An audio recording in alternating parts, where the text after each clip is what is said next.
Dan memang perlu kita fahamin hadis riwayat Imam Muslim di mana Nabi SAW waktu ditanya ayu islamin khair, perbuatan apa dalam Islam yang paling baik besar pahalanya setelah amal-amal yang wajib, beliau mengatakan tut'imut ta'am wa tusallimu ala man ta'rif wa man lam ta'rif. Engkau memberikan makan kepada orang dan juga engkau menyebarkan salam kepada orang yang kau kenal dan kau tidak kenal.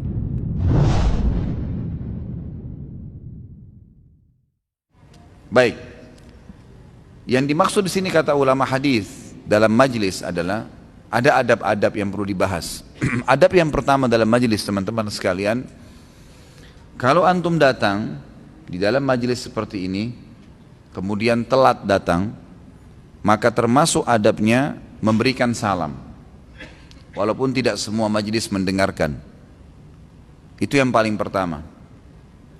Nabi SAW menekankan sekali sahabatnya di dalam hadis Bukhari Muslim, orang yang berdiri memberikan salam kepada orang yang duduk, orang yang berjalan memberikan salam orang yang berdiri, orang yang berkendaraan memberikan salam orang yang jalan kaki, yang lebih muda memberikan salam kepada orang yang lebih tua, dan individu memberikan salam kepada kelompok. Adabnya ada, gitu kan. Nah, di sini ulama mengatakan adab yang paling pertama dalam majlis adalah masuk ke majlis tersebut ucapkan Assalamualaikum warahmatullahi wabarakatuh.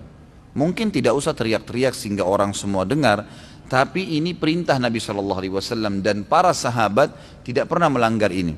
Sampai-sampai dalam hadis Bukhari Muslim, sebab disebutkannya salam itu setiap potongannya punya 10 pahala. Assalamualaikum 10, warahmatullahi 10, dan wabarakatuh 10. Itu hadis Bukhari Muslim yang berbunyi Nabi SAW sedang duduk bersama sahabatnya di majelis ilmu. Kemudian datanglah seorang sahabat yang terlambat dan berkata dari depan pintu masuk, Assalamualaikum. Nabi SAW dengar, maka beliau menjawab, sahabat-sahabat yang lain menjawab, lalu mengatakan setelah orang itu duduk, lahu asyarah, orang ini dapat 10 pahala.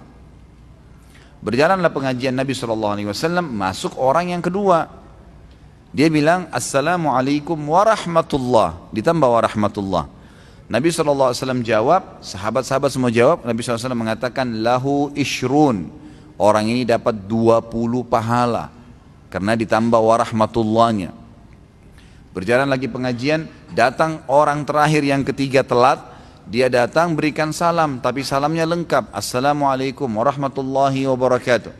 Semua sahabat jawab, Nabi SAW jawab. Kemudian Nabi mengatakan lahu thalathun, orang ini dapat 30 pahala.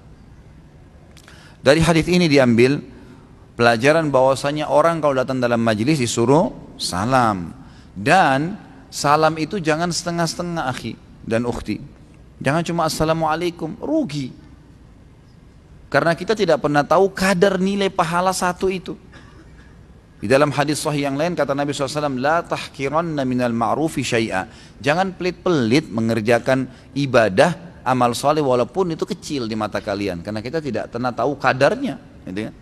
Mungkin seperti gunung Uhud, Allahu alam. Kita nggak tahu. Sebagaimana juga sebaliknya, jangan anggap remeh dosa yang kita anggap kecil, karena bisa saja bobotnya seperti gunung, gitu kan? Karena istilah gunung ini pernah Nabi SAW gunakan. Di antaranya hadis sahih, kata beliau, orang mukmin kalau mengerjakan dosa kecil, dia merasa seperti ada gunung besar di punggungnya. Ada penggunaan istilah gunung di situ kan? Sementara orang munafik mengerjakan dosa besar, dia anggap seperti lalat yang hinggap di hidungnya dan dia usir seperti ini. Tapi ada istilah di sini gunung. Makanya sebagian ulama mengatakan satu pahala itu bukan seperti angka satu, satu dosa juga bukan seperti angka satu, tapi bisa seperti gunung, gitu kan? Apa ruginya antum berikan salam? Bukankah Abdullah bin Umar radhiyallahu anhu dikatakan kalau beliau sudah kerjain semua amalan-amalan nih, sudah sholat 5 waktu di masjid, sudah maksudnya misalnya subuh nih, habis sholat subuh, udah selesai zikir pagi, udah selesai sholat duha, udah selesai baca Quran, udah selesai yang disunahin sudah jalan semua. Abdullah bin Umar ingin cari pahala tambahan, apa yang dia kerjain? Dia keluar dari rumahnya, kelilingi kampungnya dia itu, sekitar dia, kalau kita RT kita ya. Jadi cuma beriin salam ke orang-orang tuh. Assalamualaikum warahmatullahi wabarakatuh. Assalamualaikum warahmatullahi wabarakatuh. Assalamualaikum warahmatullahi wabarakatuh. Cuma kejar 30 pahala, 30 pahala, 30 pahala. Apa ruginya ini? Kita nih di Indonesia ini ada keahlian kita. Tahu apa ikhwan? Keahlian meringkas. Kita ahlinya tuh. Abdurrahman jadi man. Ringkas. Ahli ringkas ini. Luar biasa kalau soal ringkas-ringkas. Salam pun begitu. Assalamualaikum 10 pahalanya dilingkas kum. Apa ini kum? Mikum. Apa mikum itu? Enggak ada pahalanya. Ahli ringkas. Nama dikasih 3 macam, Muhammad, Yusuf, Syuaib. Dipilih salah satunya, anggap Syuaib. Syuaib pun diringkas lagi. Aib. Ahlinya luar biasa. Tapi ini nggak berlaku dalam agama ini, jangan diringkas-ringkas. Sedangkan utuh saja Assalamualaikum dikasih 10. Tapi kata ulama kalau tidak sempurna lafadznya nggak ada pahalanya, walaupun satu nggak ada. Jadi cuma mikum itu nggak ada pahalanya, nggak ada sama sekali. Jadi salam, masuk halaqah salam. Saya tertarik dengan keadaan Saudi, ikhwah. Di Saudi itu masalah nyebarin salam ini luar biasa. Sampai jangan kaget antum kalau umrah atau haji lagi dalam lift mau naik ke kamar kita di hotel, itu nanti kita ketemu kalau ada orang yang masuk, kalau orang Saudi itu sudah biasa. Assalamualaikum warahmatullahi wabarakatuh. Salam, masuk lift, masuk lift. Masuk bus, salam loh. Antum jangan kaget kalau naik bus di Madinah kemana, apalagi sekarang ini kalau teman-teman pergi haji dan umroh ini hotel-hotel di belakang Masjid Nabawi lagi dalam proses perubuhan nih. Ada berapa building dibangun agak jauh, sekitar mungkin 6-7 kilo dari Masjid Nabawi. Nanti kerajaan Saudi siapin bus tuh supaya ngantar jemaah umrah bolak-balik sholat, itu ada bus standby memang karena lagi ada pembangunan di sana. Saya pernah di sana tuh naik bus hampir satu Saudi, ya artinya kota-kota yang pernah saya datangin itu sudah tidak asing kalau mereka masuk Assalamualaikum warahmatullahi wabarakatuh. Dia nggak kenal nih kita semua tapi disalamin. Naik pesawat itu salam. Mungkin bagi kita sedikit tanda kutip kita anggap kolot karena kita nggak biasa, tapi itu subhanallah menghidupkan sunnah Nabi SAW tuh.